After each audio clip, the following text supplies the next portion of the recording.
programme. Less than 2 weeks to make a decision. No sign of a deal yet. I mean, where do we go from here? It's really hard. I mean, Jeremy is trying to bring people together, and we are trying to see what Parliament can agree on.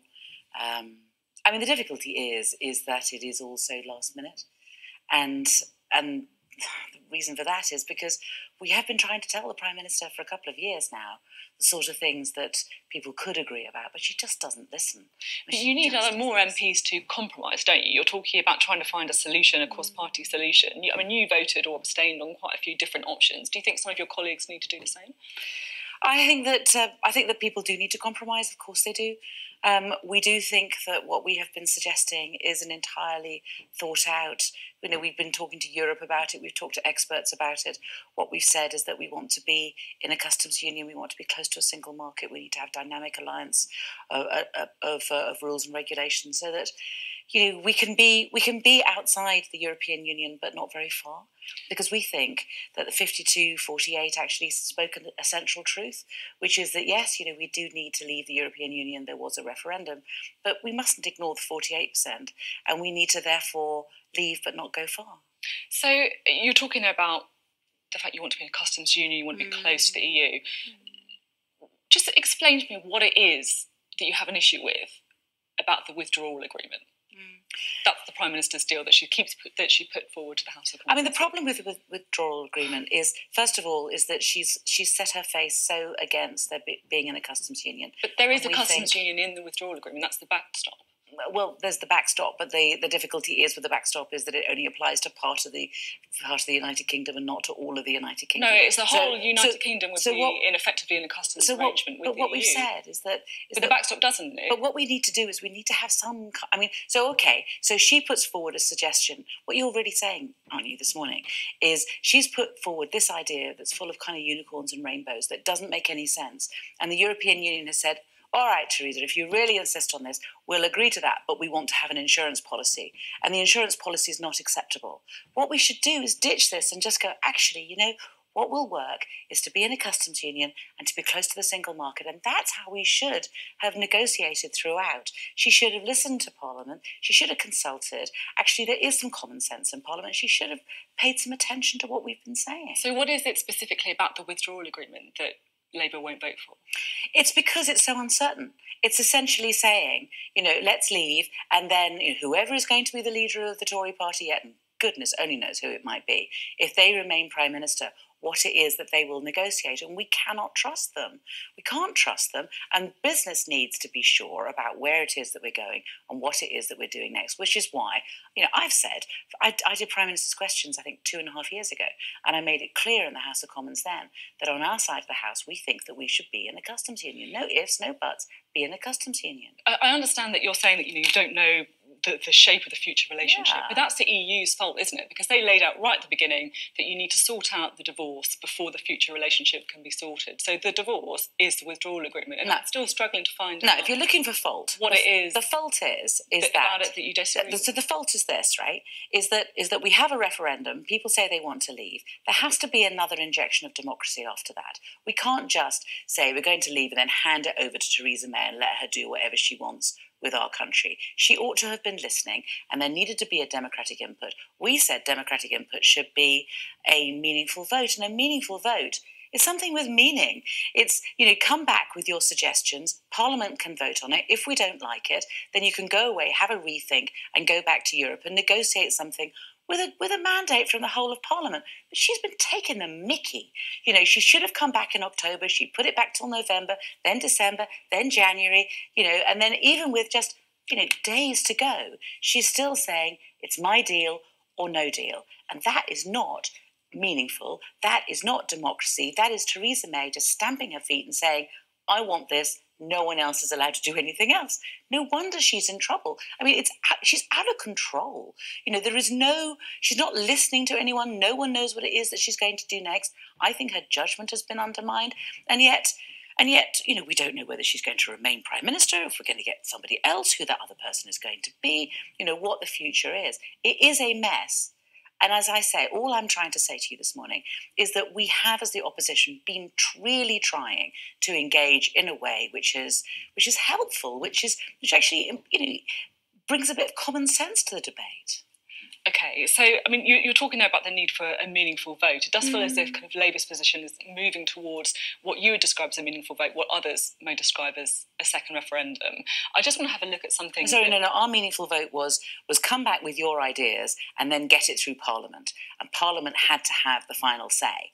But because she wasn't prepared to do any, backwards and forwards with us, so she wasn't prepared to listen to us saying, actually, we need to be in a customs union, for her to go, I don't really like a customs union. Are you sure? And actually have a discussion, and then between us, we could come to some form of solution. Now, this is what Jeremy is trying to do now, but this is why we're doing it so much at the last minute, is because until now, we've been blocked from that by a Prime Minister saying, I'm in charge, and it's my way or the highway. So are you going to call a confidence motion in the Prime Minister then? We shall see. I mean, obviously, it does look like time may come where we will need to call another confidence motion. I mean, is it going to be this week? The thing is, you haven't got much time. It's 10 days until we leave. It's a collective decision and not one that I can make on your programme, I'm afraid.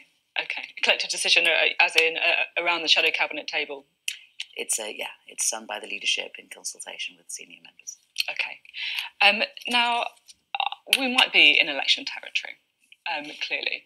What would Labour's position be going into that election? Would it be that we want to leave with a deal, or would it be actually we want to put the whole thing back to the people with a second referendum? And the principle is, and for some of the 500,000 people who belong to the Labour Party who are watching this programme this morning, they know that the principle is that they have a say in what our manifesto is.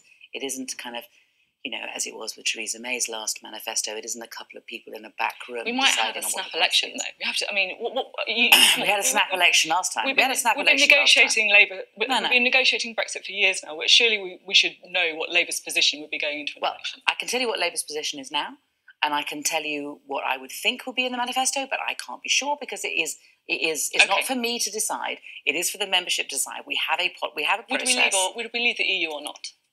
So what we would need to do is, we have to abide by the results of the referendum, and so the problem is at the moment we are in a complete deadlock. So the question will be, how do we break the deadlock? Do we break the deadlock by way of being able to agree something in Parliament? If we can't agree something in Parliament, then what do we do? Do we have a general election, or do we have a popular vote? And these things need to be sorted out because we can't be left. So would we leave the EU or not under a Labour government? I think that we're likely to leave the EU, but I think that it is something that we need to agree ourselves. And I think there is a strong argument for asking the people to have the final say on this, particularly since everything is so controversial at this stage. Okay, we can have a look. Your colleague Barry Gardiner said this week the Labour Party is not a Remain party now. Is he right? We're an internationalist. We're Europeans. I think that it's quite difficult for us to leave the European Union. Most of us campaign to remain. I think in our hearts we want to remain. But the difficulty is that we have to square that with democracy. We're Democrats above everything else.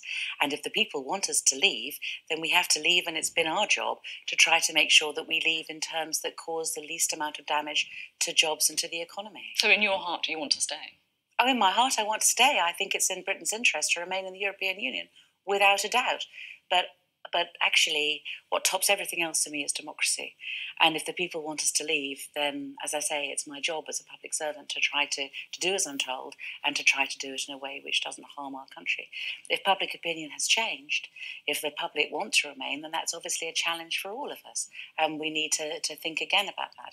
Or if we end up in a deadlock, or we end up in a situation where we may be, going for no deal, then I think that it's right for us to go to the people and to say, do you want to have, for example, Theresa May's deal or to remain? And in those circumstances, I would obviously be campaigning to remain. I went down to the Brexit march on Friday, where lots of Leave voters were, just saying how frustrated they were by the fact we weren't leaving on Friday as the Prime Minister had promised. And I spoke to one girl there who was 17 years old. She was standing underneath a suffragette flag, and what she said kind of really stayed with me. So I just want to put to you what she said, if that's okay. She was talking about the suffragettes.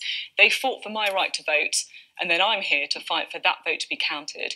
If we don't leave the European Union, democracy is just gone. I mean, there feels like there is going to be a huge crisis of faith in democracy if there's another referendum, if we stay in the EU. I mean, this is something that we are wrestling with. I mean, I understand that. I mean, the first point, I don't want to make a cheap point, but she wouldn't be able to vote. You know, I mean, she'd be able to vote if I got my way or if Labour got our way. 16-year-olds would be able to vote. And of course, there is an argument that if 16 and 17-year-olds were able to vote, then there would be a much larger proportion of the population wanting to remain than currently. Not that girl. Because, but although, of course, not her, that girl. But yes, I mean, I think the whole point has been is that we had a referendum, you know, we got a particular result.